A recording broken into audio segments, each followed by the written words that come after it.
نمیصرف.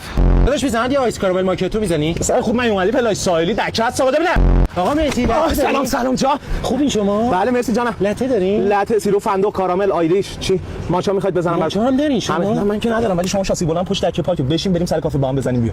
داداش میزنن یه آب میدی؟ داداش تو بچهای شرکت این روبرو نیستی؟ چرا داداش؟ موقع درست حسابی نمیدن. چرا خدا روشون خوبه؟ داداش 18 سال اینجا میای فقط آب میخوره. تا یه حالی به خودت میدی یا هایپ بخور. داش یه باکس آب می‌خواستم. تو انبار فقط با بیارم. مشکل انبار کجاست؟ بغله. انبار آخه تو خیابون من نمیفهمم. داش چیکار می‌کنی؟ این چه ماشینیه؟ حیف کن.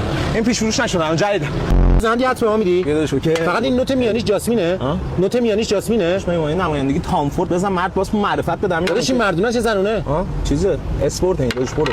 آقا مهدی سلام عزیزم جونم. یه عطر می‌خواستم. جدول می‌خوای اکتات می‌خوای بوکتایدر می‌خوای جا. پیشنهاد شما چیه آقا مهدی؟ پیشنهاد من لاسچریه نظرت. بلدین عطر خواهش آقا می‌کنم مهدی. نمایندگی تامفورد می‌رسیم مگه؟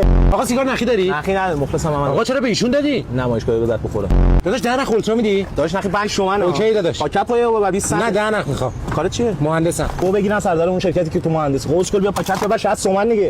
داداش میزنی یه کمل میدی؟ کامل سگ میکشی بیا ماربورو بدم. داداش گرونه نمیخوام. داداش اوکی بعدا اقساط داریم. اوکی داداش اوکیه؟ اوکی بعدا مثلا کجا؟ داداش میخوام برم دیگه. کارت. داداش خب من نگفتی دفتری؟ دفتری پسرا حساب دفتری نداریم کارت.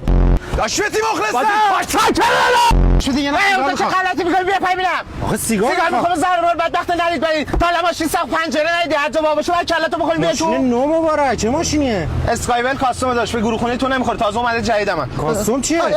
کاستوم یعنی کابینت های ام دی اف تلویزیون 50 اینچ.